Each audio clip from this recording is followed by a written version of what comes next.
Magandang araw mga kababayan, magandang araw sa ating mga tagapagsuporta at tagapagsubaybay ng ating Ka Eric Celis YouTube channel at sa ating Ka Eric Jeff Celis Facebook account.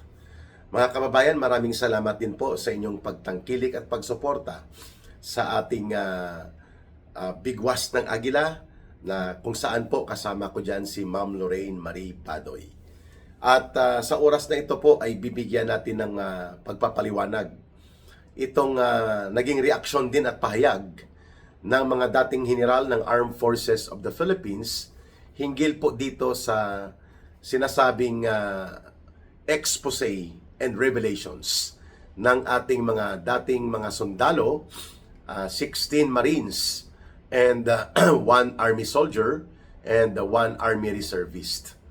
Ito sila po ay nagsilbing mga security teams sa ilalim po ni Ginoong Saldico nang siya ay bahagi pa ng Kongreso, and he was still operating actively inside the plunder and corruption syndicate ni Marcos at nila Romualdez. Nagpahayag po ng reaksyon at ng kanilang posisyon itong dalawang retired 2-star generals ng Armed Forces of the Philippines. Ang isa po ay si Major General Orlando De Leon at ang isa ay si Major General Romeo Pukis. Sinasabi po nila na wala pong ex-Marines, kundi Marines. Ibig sabihin po, retired, active, or patay, Marines pa rin po para sa kanila yan. Yan ay tradisyon ng mga sundalo, mga kababayan.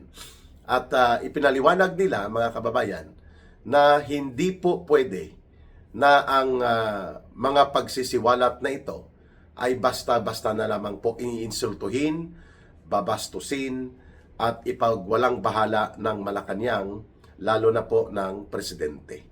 Sapagkat ito ay mahalaga at mayroon pong kabuluhan sa paghahanap ng katotohanan ng buong sambayan ng Pilipino, kung saan gusto nilang managot, gusto ng sambayan ng Pilipino na managot ang mga punong salarin at nagpatupad ng organisado at malawakang pangungurakot sa kaban ng bayan.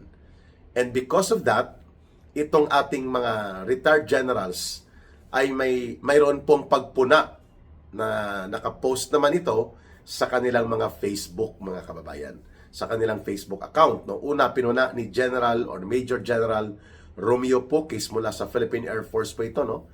Mataas din po ang ranggo nito, 2-star general po ito.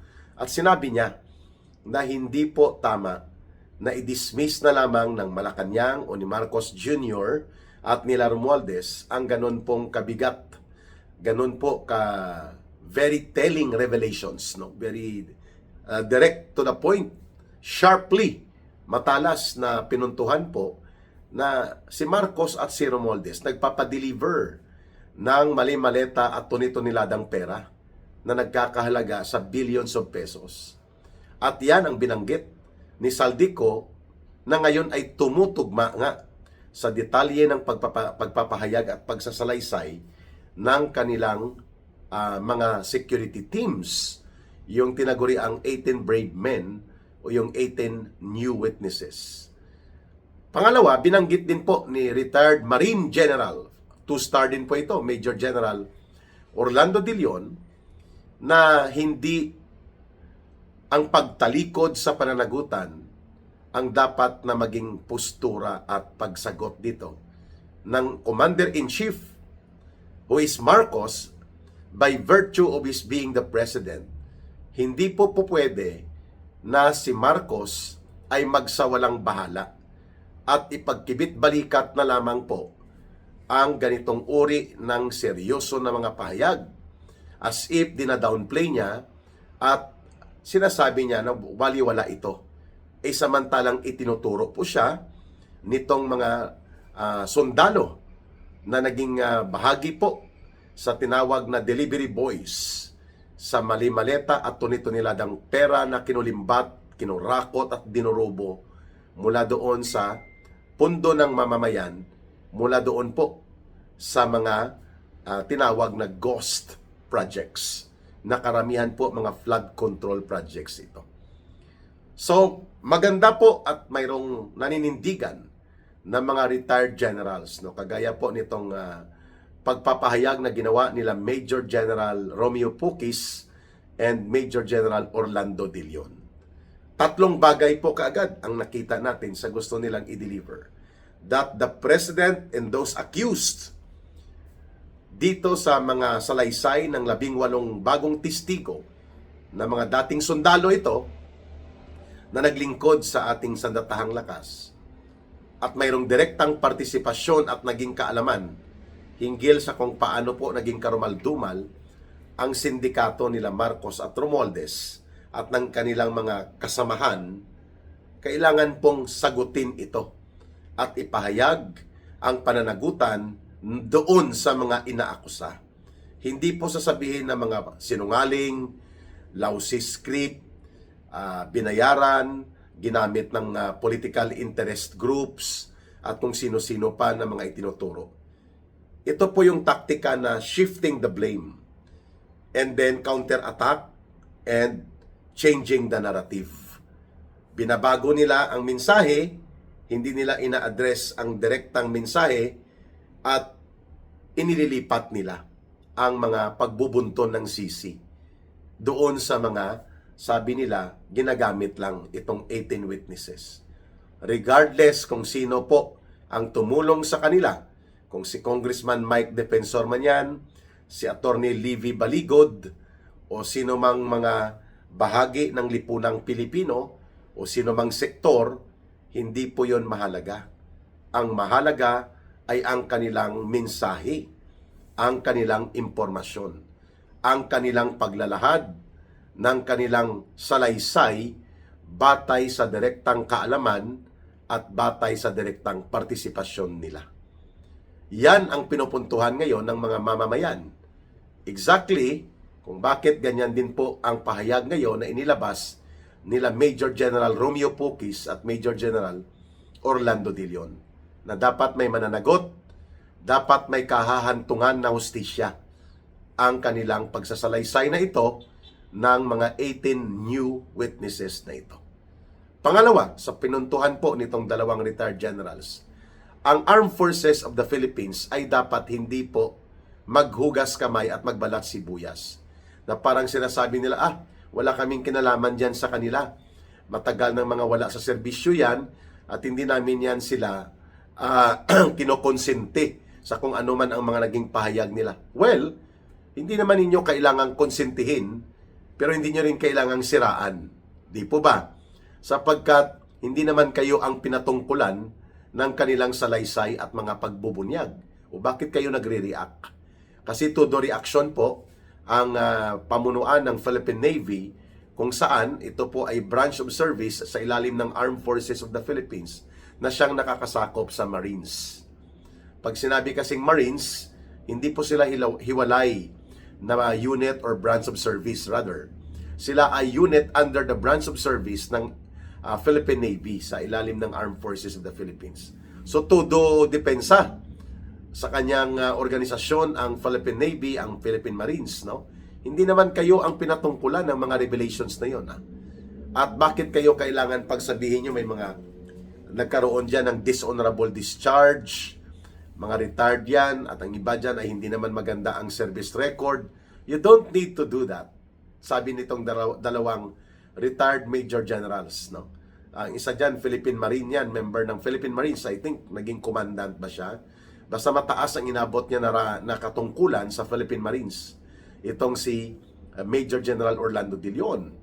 You don't have to make those statements, Philippine Navy, just because you want to please Marcos. Yun po ang tinutumbok na punto sa naging pahayag nitong dalawang matataas na ranggo na naging general sa Armed Forces of the Philippines. Bakit kayo makikisawsaw? Wala na nga kayong naitutulong sa pagtindig at pagtanggol o pagtatanggol at paninindigan sa kabutihan ng mga mamamayan patungkol sa nagaganap na malawakan at organisado, sistematikong korupsyon at pandarambong na ang itinuturo ay ang Commander-in-Chief mismong involved bilang presidente, si Marcos Jr. at ang kanyang pinsan na si Romualdez at ang kanilang sindikato na binuo, na ibinulgar ni Ginong Saldico, hindi na nga kayo nakakatulong para ipagtanggol ang mga mamamayan, mabuti na lang din kung manahimik na lang kayo kaysa naman magpagamit kayo, Armed Forces of the Philippines, para gawin po kayong parang apologist o tagapagtanggol at tagapagsalita ni Marcos. Mayroon naman siyang palengkera queen na tagapagtahol niya na si Aling Claire Marites Castro, at mayroon na rin siyang iba pang makinarya kagaya po ng political mercenary groups nila Trillanes. So ang point dito ng dalawang retired major generals na ito sa AFP, if you cannot protect and serve the people in as far as the interest and concern on the matters of massive corruption, dahil natatakot kayo na maapektuhan ang serbisyo nyo, ang karir nyo, dahil commander-in-chief nyo na ang involved, you better shut up. Kung hindi nyo rin lang kaya na manindigan. Kagaya po ng ginawa nitong mga 18 former soldiers ng AFP. 16 ang Marines, isang sundalong Army, at isang Army Reservist. Yan po ang 18 na naglantad. So, may punto itong binanggit ng dalawang retired major generals na if you cannot help and protect the people in the issue concerning corruption and plunder being perpetrated by big-time government politicians and leaders na supposedly ay nagpoprotekta sa gobyerno at sa mamamayan like Marcos and Romualdez, then you better keep out dito sa issue na ito kung hindi nyo rin kayang manindigan ng tama. Yun ang pangalawang punto nila General Pukis at General Orlando De Leon. Pangatlo, na binabanggit nila, challenge nila ngayon ang mga investigating bodies. No? Yung may mga katungkulan sa pag-usisa at pag-imbestiga, like ombudsman. Gumawa ka ng patas at makatotohanang investigasyon batay sa mga salaysay at revelations, kasi marami pa ang detalye nito na dapat maimbestigahan. Paano ombudsman?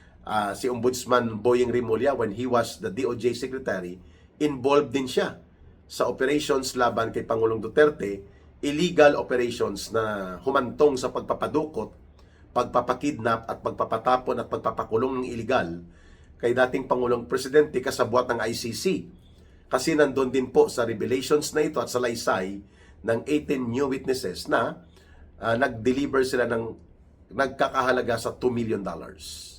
Meaning, mga 100 million pesos yon para gamitin po sa operations laban kay Pangulong Duterte, at involved si dating DOJ Secretary at ngayon ay Ombudsman Boying Rimulya.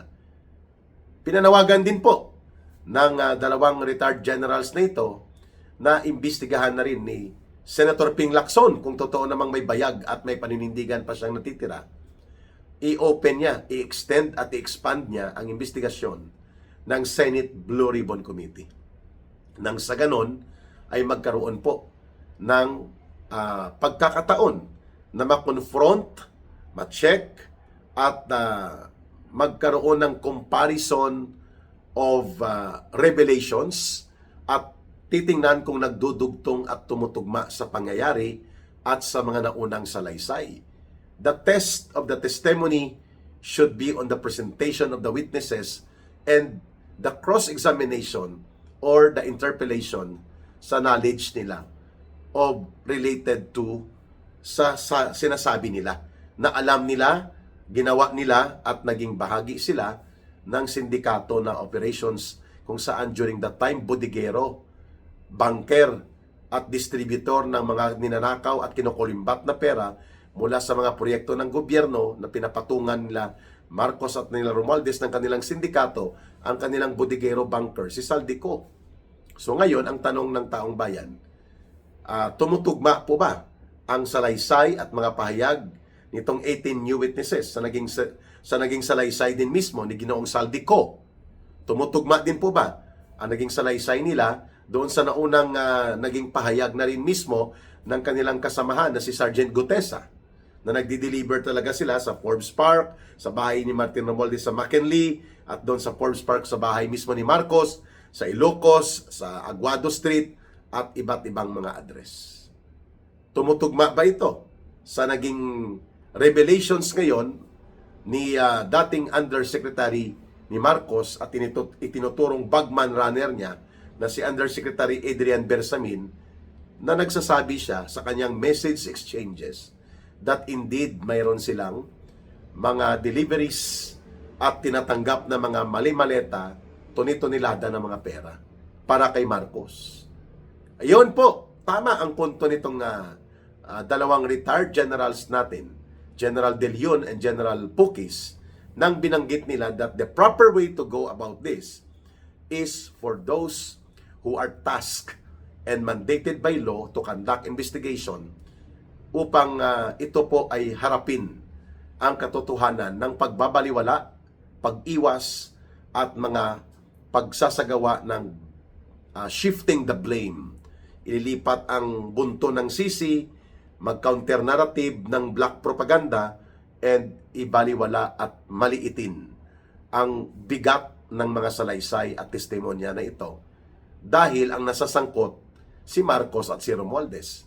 So ngayon ang challenge ay ICI, lumabas kayo. Ay, sa bagay, isa na lang pong natitira dyan kasi lahat ng miyembro ng ICI nag-resign na. Yung chairman na lang yatang makapal ang mukha na nananatili pa sa ICI ni Marcos, no? So, Senate Blue Ribbon Committee expanded. Ibig sabihin, pwede mag-join ng ibang senators and buksan sa publiko. Let it be the proper forum. May punto po ang ganitong panawagan. Kasi kung wala kayong itinatago, Ping Lacson at Tito Soto, papayagan nyo ito. Kung wala kayong agenda ng pagtatabon-tabon, pagtatakip at paglilihis sa tamang direksyon ng investigasyon, you will open up an expanded and extended Senate Blue Ribbon Committee. Hindi po ito usapin ng oras o usapin ng resources. It is a question of your decision to be objective and to be fair so that the nation and the Filipino people will know the real story of the truth. Why Marcos and Romualdez, they were able to put up the criminal